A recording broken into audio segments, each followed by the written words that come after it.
Ayib Daffé ñu xaar mu daal di yeggale bu ko defee ñu daal di jël moom également la nga xam te moo di sa réaction ci li nga xam te ne moo di ci mbir mi ni mel rapport bi Sira voilà président tey rapport bi nga xam te moo leen fi indi woon muy également résolution bu jëm ci demande l'immunité parlementaire bi rapport boobu lan lañ si mën a jàngat xëy na ak lañ koy toppee sur l'affaire des téléphones. Bon, l'affaire est assez relativement simple puisque yaakaar naa ni suñu collègue Mouhamadou Ngom dañu def fouille ci néegam à la maison d'arrêt et de correction du pavillon spécial retrouver fa ay téléphone portable te ñëpp xam nañ ni détenu amoo droit téye ci yow téléphone portable détenu yi mën nañu téléphoner mais sous des conditions selon des conditions ak des kii yu leer mais amuñu droit yore ay téléphone portable donc il avait 2 téléphones portables et la bu ñu ko laajee bu gars yi poursuivre enquête yi ñu ne benn téléphone portable bi moom moo ko dugalal boppam par ses propres soins si potu meew la ko dugaloon ay denrées yu ñu ko indiloon mu dugal ci potu meew beneen bi benn agent de l'administration pénitentiaire moo ko jox agent bi il a été identifié il a été lui-même entendu ba gars yi arrêté ko agent bi nangu ni tamit moom moo ko jox téléphone bi donc ñaari téléphone la benn bi marque Samsung beneen bi marque Itel donc loolu c'est clair maintenant ñun dañu saisir d'une demande de levée de l'immunité parlementaire parce que juge bi dafa ne Mouhamadou Ngom en tant que député malgré levé nañu immunité parlementaire mais c'était pour une autre affaire boo xam ne bokkul ak dara luñ ko doon dégloo tey malgré levé nañ ko nee nañ pour que ñu mën a poursuivre affaire bi il faut que ñu lever waat immunité parlementaire si demande boobu nañu saisiré bu ñu saisiré nag bureau bi réunir conférence des présidents réunir ñu mettre en place la commission ad hoc opposition nekk ci non inscrit nekk ci ñu convoqué ko malgré que mu ngi prison ministre de la justice may ñu génnee ko mu ñëw ñu déglu ko fii en commission donc il a parlé pendant presque plus d'1 heure de temps te daf ñoo jaaxaloon sax parce que waaw ci commission ad hoc bi moom moo njëkk wax mu ñëw ak défenseur am ay Tall Sall parce que dañu présenté woon un Farba pratiquement qui était à l'agonie loolu lañ doon presse bi doon présenté mais ñu gis ni il a parlé 1 heure de temps sans discontinuer maanaam wax na te taxawut ci maanaam détention am la wax détention am par rapport ak l'affaire bu ñu ko toppee moom ay Tahirou Sarr si loolu la waxu ci téléphone portable léegi ñun bu mu paree bañ ko dégloo ñu jox parole Aïssata Tall Sall ñu déglu Aïssata Tall Sall mais buñ koy interpellé ci téléphone portable moom ci boppam nangu na ni téléphone portable yi moo ko yoroon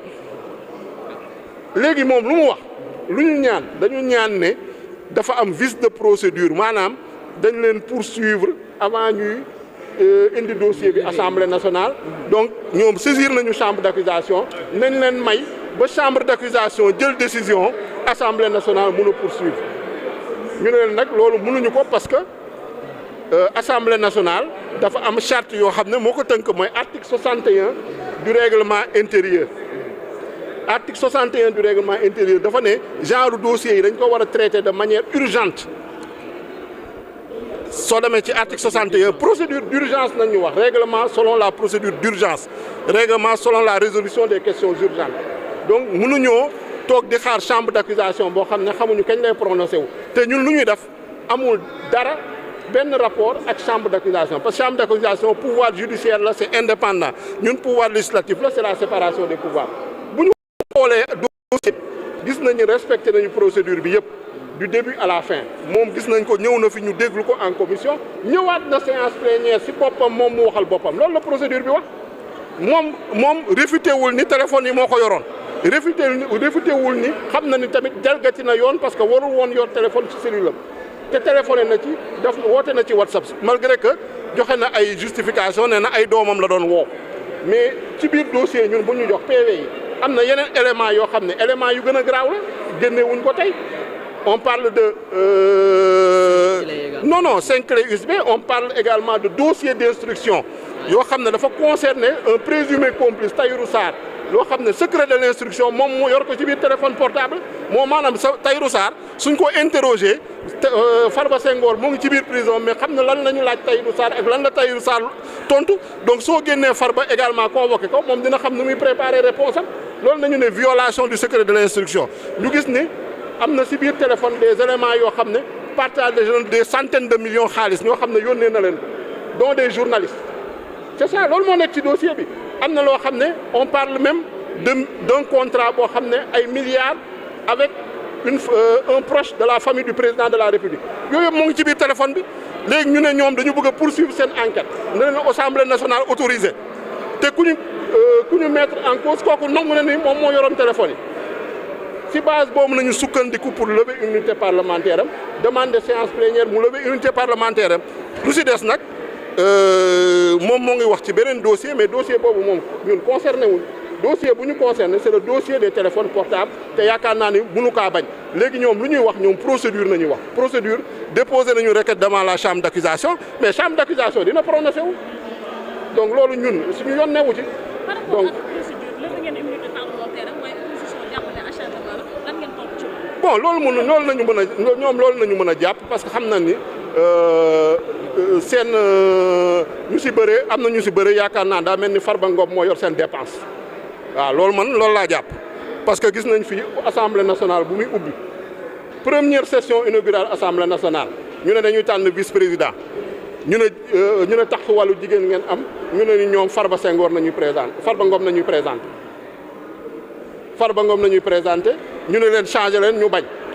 ba foofu nañu perte poste bi il a fallu que session bi ñu ubbiwaat ko ñu soog a présenté Racky Diallo donc dafa mel dafa am fu mu leen téye donc xaw ma dafa yor seen dépense xaw ma dafa am fu mu leen xamal donc loolu ñoom ñoo ko war a leeral mais ñun lu leer ba leer lépp lu nga xam ne démocratie laaj na ko lii musu fay am da ngeen fi mus a gis koo xam ne détenu ñu indi la assemblée nationale ngay taxaw di wax fan ngeen ko mës a gis da ngeen mus a gis détenu ñu indi ko commission muy wax ñoom jamono buñ koy def dañ ko doon nangu te yow luñ la laaj nga ne yaa ko def nangu nga ne yaa ko def nga ne léegi kenn warul lever sa immunité parlementaire fan nañ ko teg léegi procédure yooyu seen avocat soulevé yooyu na seen avocat topp ko devant la justice devant la chambre d'accusation ñun loolu rek nañu wax donc moo tax tey vraiment ñun on a la conscience tranquille parce que lu ñu waroon def yëpp def nañ ko on a respecté la procédure de bout en bout aussi bien en commission qu'en séance plénière te l'immunité parlementaire bi levé na ko maintenant le reste c'est à la justice donc ñoom ñooy innocenté ñoom ñooy déclaré coupable ñun suñu rôle du loolu ñun suñu rôle c'est vraiment d'apprécier la procédure est-ce que les faits yu ñu toppee Farba Ngom maanaam est-ce que maanaam yenu na maanaa waxuñu sax ndax dëgg la mais yenu na maanaam moom si boppam nee na dëgg la luñ koy toppee loolu am na mais dafay ne dañu violer procédure bi nañ ko may ba chambre d'accusation jël décision assemblée nationale poursuivre loolu nag ñu ne mënul am nañu poursuivre demande de levée moo tax ñu lever l'immunité parlementaire bi tey. En version française on peut revenir donc en version française.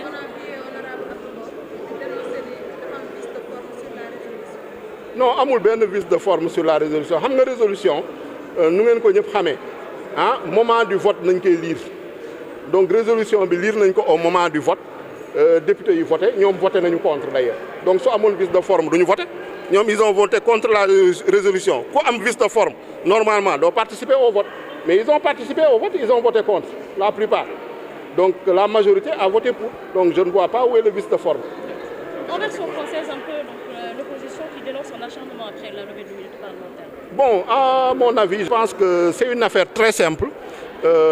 qui ne mérite pas autant de bruit. Maintenant, on est en politique, chacun a le droit de mettre en avant les arguments politiques, de faire de la mobilisation, de faire de l'animation politique. Mais la vérité est que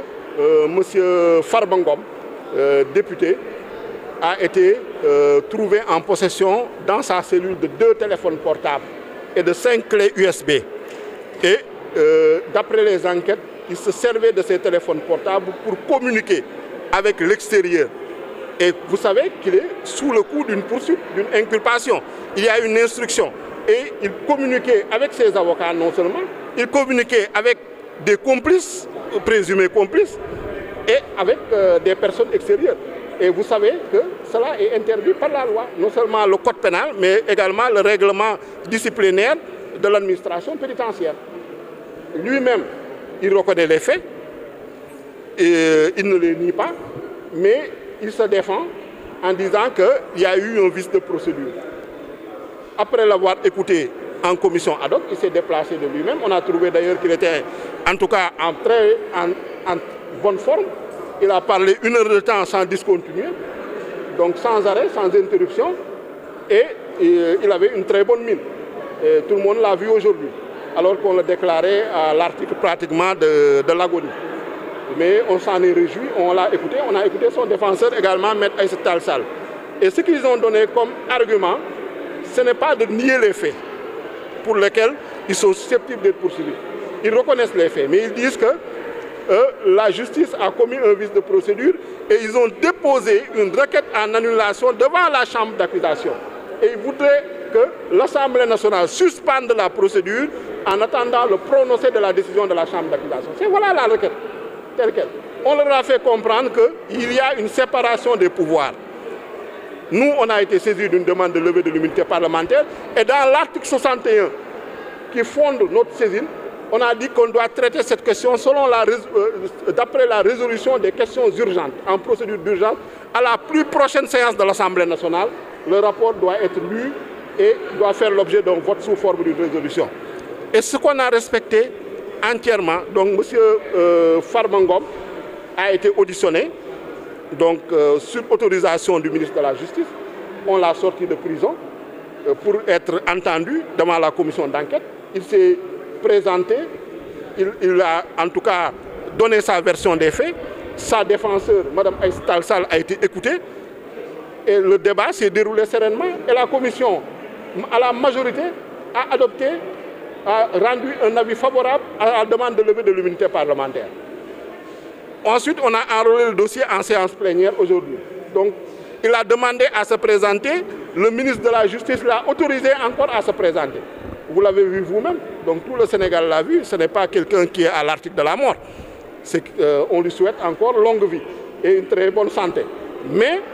les faits étant qu'il les a reconnus.